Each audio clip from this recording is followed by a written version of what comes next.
నమస్తే, welcome to right angle. ఎన్ని విమర్శలు చేసినా కాంగ్రెస్ పార్టీ విషయంలో కొంచెం వెలితి అట్లాగే ఉండిపోతుంది.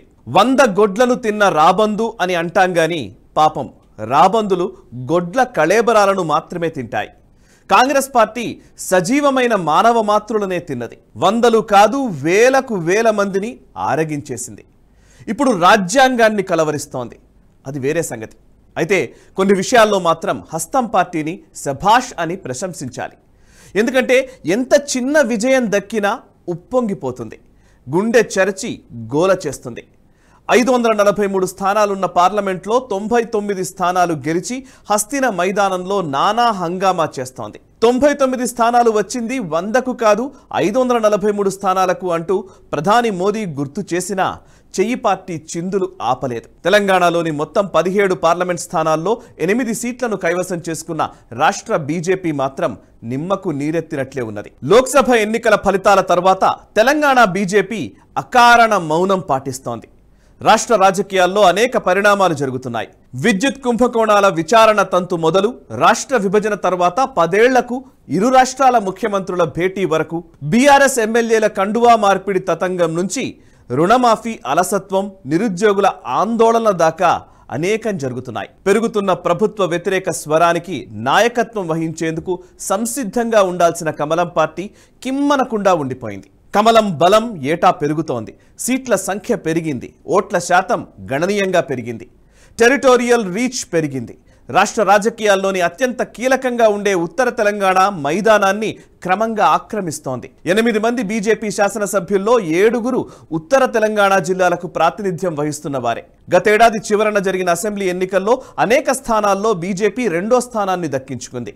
పైకి బీఆర్ఎస్ కాంగ్రెస్ పార్టీకి ప్రత్యర్థిలా కనిపించినా అసలు వైరి మాత్రం బీజేపీయే అని ఫలితాలను చూస్తే తెలుస్తుంది. బీజేపీ బీఆర్ఎస్ ఒక్కటేననే కాంగ్రెస్ చేసిన అపవాదు అసెంబ్లీ ఎన్నికల్లో కమలం పార్టీకి చాలా నష్టం చేసింది. ఎన్నికలు ముగిసి కాంగ్రెస్ పార్టీ ప్రభుత్వాన్ని ఏర్పాటు చేసిన తర్వాత బీఆర్ఎస్ ఎమ్మెల్యేలందరూ హస్తం పార్టీలోకి దూరిపోతున్నారు. ఎమ్మెల్సీలు వరుస కట్టారు. లోపాయికారిగా ముఖ్యమంత్రికి ఎంతమంది అర్జీలు పంపారో తెలియదు. కార్పొరేషన్లు, మున్సిపాలిటీలన్నీ ఎప్పుడో హస్తం ఖాతాలో పడ్డాయి. ఇంత జరుగుతున్నా బీజేపీ బలమైన నేరేటివ్ నిర్మించే ప్రయత్నం చేయడం లేదు. బీజేపీతో దోస్తీ చేసిన బీఆర్ఎస్ ఎమ్మెల్యేలు బీజేపీలో చేరాలి కానీ కాంగ్రెస్లో ఎలా చేరుతున్నారు? కాంగ్రెస్ బీఆర్ఎస్ దోస్తీకి ఇది నిదర్శనం కాదా అని అడిగేందుకు బీజేపీ ఎందుకో సాహసించడం లేదు. బీజేపీని నిలువరించేందుకే అసెంబ్లీ ఎన్నికల్లో బీఆర్ఎస్ కాంగ్రెస్ పార్టీలు దొంగ ఎత్తులు వేశాయని, బీఆర్ఎస్ తరపున గెలిచిన వారందరినీ కాంగ్రెస్కు ధారాదత్తం చేస్తాననే కేసీఆర్ వాగ్దానం కారణంగానే ఎన్నికల్లో పరస్పరం తలపడుతున్నట్లు నాటకం ఆడారనే వాదనను బీజేపీ ముందుకు తీసుకురావచ్చు కదా. ఇదే పని లోక్సభ ఎన్నికల సమయంలో రేవంత్ రెడ్డి చేశారు కదా. కారణాలు తెలియదు కానీ కమలం పార్టీ నిర్లిప్త ధోరణి అవలంబిస్తోంది. రాష్ట్రంలో కాంగ్రెస్ పార్టీ అధికార పగ్గాలు చేపట్టిన తర్వాత కొన్ని కీలక పరిణామాలు చోటు చేసుకున్నాయి. ప్రభుత్వం ఏర్పడిన తొలినాళ్లలో బీఆర్ఎస్ అవినీతి సామ్రాజ్యంపై కాంగ్రెస్ ప్రభుత్వం అప్రతిహత యుద్ధం చేస్తోందనే భావన కల్పించింది. ఏకబిగిన అనేక విచారణల పర్వాన్ని ప్రారంభించింది. ఫోన్ ట్యాపింగ్ కేసులో అధికారులను అరెస్ట్ చేసింది. కాళేశ్వరం, మేడిగడ్డలపై గోలగోల చేసింది. గొర్రెలు, మేకల పంపిణీ గోల్మాల్ పేరిట కొన్ని రోజులు కాలయాపన చేసింది. అటు డబుల్ బెడ్రూమ్ ఇళ్ల పంపకంలో అవినీతిని గుర్తించామని ప్రకటించింది. దళిత బంధులోనూ అక్రమాల చిట్టా విప్పింది.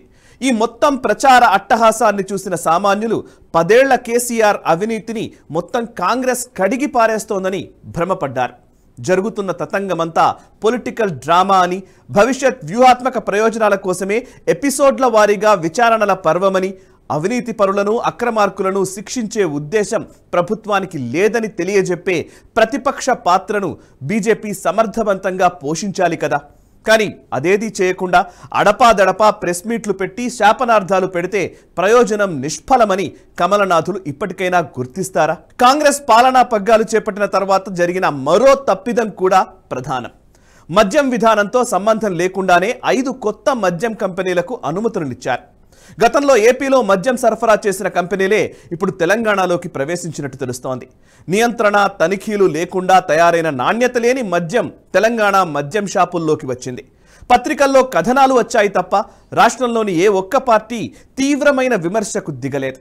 అధికార పక్షంలోనూ విపక్షంలోనూ ఉన్న పార్టీల్లోని ప్రజాప్రతినిధులే మద్యం వ్యాపారులు కాబట్టి ప్రభుత్వ నిర్లక్ష్యానికి వ్యతిరేకంగా నిర్మాణాత్మకమైన విమర్శ చేయలేదు. ప్రజారోగ్యానికి సంబంధించిన అంశం కాబట్టి భారతీయ జనతా పార్టీ అయినా మద్యం విధానంలోని అవకతవకల్ని బట్టబయలు చేయాల్సింది. కనీసం బీజేపీ అయినా ఈ అంశాన్ని బలంగా లేవనెత్తాల్సింది. అంతేకాదు, బీజేపీలో ప్రస్తుతం ఉన్న నేతలెవరూ పెద్దగా అక్రమ వ్యాపారాల్లో మద్యం దందాల్లో లేరనే నమ్మకం ప్రజల్లో ఇంకా ఉంది కాబట్టి ఆ నమ్మకాన్ని నిలబెట్టుకోవడానికైనా అనధికారిక మద్యం విధానంపై బీజేపీ చర్చ పెట్టాల్సింది. కానీ ఎక్కడా ఈ అంశాన్ని బీజేపీ పట్టించుకున్న దాఖలా లేదు. నామకార్థపు ప్రెస్ మీట్లు కాకుండా నిర్దిష్ట కార్యాచరణ ప్రకటించలేదు. మార్చి 2వ తేదీన మొదలైన ఫోన్ ట్యాపింగ్ వ్యవహారం విడతల వారీగా, దఫాల వారీగా, ఎపిసోడ్ల వారీగా కొనసాగుతూనే ఉంది.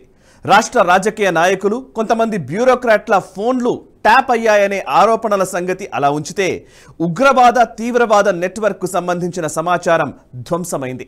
ఇది చాలా కీలకమైన అంశం, దేశ భద్రతకు సంబంధించిన వ్యవహారం. తెలంగాణ బీజేపీ ఫోన్ ట్యాపింగ్ అంశంపై కనీసం ఎన్నికలు ముగిసిన తర్వాత అయినా స్పందించి కేంద్ర హోంశాఖకు ఒక ఫిర్యాదు చేయాల్సింది. రాష్ట్ర ప్రభుత్వంపై ఒత్తిడి తెచ్చే విధంగా చర్యలకు దిగాల్సింది. హోం మంత్రిత్వ శాఖ కోరితే national technical research organisation NTRO రంగంలోకి దిగి సమాచారం ఎంతమేర రిట్రీవ్ అవుతుందో, సాధ్యాసాధ్యాలేంటో తేల్చేది. NTRO దేశ అత్యున్నత నిఘా సహాయక సాంకేతిక సంస్థ. గూఢచర్య విభాగాలకు కూడా కాంతి వేగంతో సమాచారాన్ని విశదీకరించడం, క్రోఢీకరించడం చేస్తుంది. గతంలో ఒడిశాలోని భిలాయ్ ప్రాంతంలో మావోయిస్టులకు సంబంధించినటువంటి సమాచారం తస్కరణకు గురైంది. ఒడిశా రాష్ట్ర ప్రభుత్వం కేంద్ర హోంశాఖకు కీలక సమాచార చౌర్యం గురించి రాతపూర్వకంగా నివేదించింది. హోంశాఖ కోరగానే NTRO రంగంలోకి దిగి సమాచారాన్ని సేకరించింది.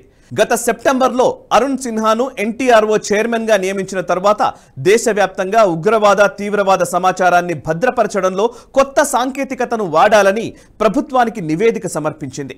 సరికొత్త ప్రమాణాలు, నైపుణ్యంతో NTRO పనిచేస్తోంది.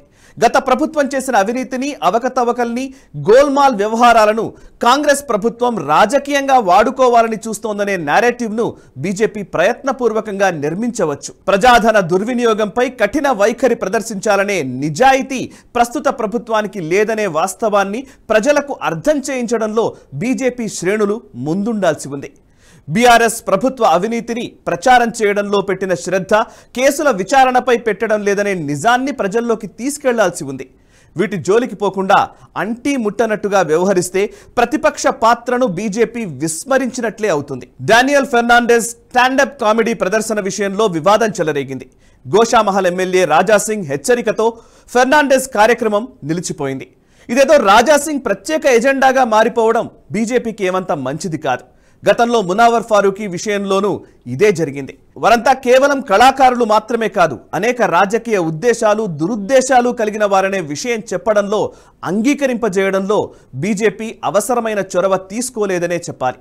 డానియల్ ఫెర్నాండెస్ నిర్వహించిన ఏ కార్యక్రమం చూసినా అది పక్కాగా pro Congress, anti Modi campaign కోసం ఏర్పాటు చేసిందని స్పష్టంగా అర్థమవుతుంది. మొన్నటి ఎన్నికల సందర్భంలో ఫెర్నాండెస్ చేసిన కార్యక్రమం మొత్తం ఒక రాజకీయ లక్ష్యంతో, నేరేటివ్ నిర్మాణం కోసం ఉద్దేశించిందని తేట తెల్లంగా తెలుస్తుంది. ఇలాంటి కార్యక్రమాల వివాదాలు చెలరేగినప్పుడు ఎందుకు వ్యతిరేకిస్తున్నారో చెప్పేందుకు ఒక కన్విన్సింగ్ ఆర్గ్యుమెంట్స్ని బిల్డ్ చేయాల్సి ఉంది. అంతేగాని ఇదేదో హిందూ సంఘాల ఉద్వేగపూరిత ధోరణిగా మారకూడదు. అలా మారడం వల్ల వామపక్ష సంస్థలు, మేధావులు ఫత్వా సంస్కృతి అంటూ గోల చేయడం మొదలు పెడతారు. ప్రతి అంశాన్ని ఒక రాజకీయ చర్చగా, సంభాషణగా, నిజ నిరూపణ కార్యక్రమంగా మార్చడం వల్ల మాత్రమే ఒక అనుకూలమైన వాతావరణం నిర్మాణమవుతుంది. అంతే తప్ప ఎప్పుడో మనకు మెలకువ వచ్చినప్పుడు హడావిడి చేయడం వల్ల ప్రయోజనం ఉండదు. త్వరలో స్థానిక సంస్థల ఎన్నికలు వచ్చే అవకాశం ఉందనే చర్చ నడుస్తోంది. రాబోయే రోజుల్లో బీజేపీ విస్తరణకు, సంస్థాగత బలాన్ని పెంచుకునేందుకు స్థానిక సంస్థల ఎన్నికలు కీలకంగా ఉంటాయి. అందుకే స్థానిక సంస్థల ఎన్నికలను దృష్టిలో ఉంచుకొని కాంగ్రెస్ ప్రభుత్వ డంబాచార పాలనను ప్రజలకు చెప్పాల్సి ఉంది. కారణాలు తెలియదు కానీ రాష్ట్ర బీజేపీ కులాసా స్థితిని ఆస్వాదిస్తోంది. ఒక విజయం వల్ల లభించిన అధికార సౌఖ్యమే బీఆర్ఎస్ పతనానికి కారణమైందని బీజేపీ గుర్తిస్తుందా? ఇప్పటికైనా మేల్కొని కార్యరంగంలోకి దిగుతుందా? మీ అభిప్రాయాల్ని తెలియజేయండి. ఈ వీడియో నచ్చితే లైక్ చేయండి, 10 మందికి షేర్ చేయండి. మనసా వాచా కర్మణ దేశహితం కోసం పరితపించే నేషనలిస్ట్ గ్రూప్ ఆఫ్ ఛానల్స్ని సబ్స్క్రైబ్ చేసుకొని జాతీయవాద జర్నలిజాన్ని ప్రోత్సహించండి. Thank you very much. ఈ వీడియో మీకు నచ్చినట్టయితే లైక్ చేయండి, 10 మందికి షేర్ చేయండి. అలాగే కామెంట్ల రూపంలో మీ అభిప్రాయాలను మాతో పంచుకోండి. Nationalist hub group of channels ను సబ్స్క్రైబ్ చేసుకుని తెలుగునాట జాతీయవాద జర్నలిజాన్ని ప్రోత్సహించండి. ఈ వీడియో కింద ఉన్న బెల్ ఐకాన్ పై క్లిక్ చేయడం మర్చిపోవద్దు.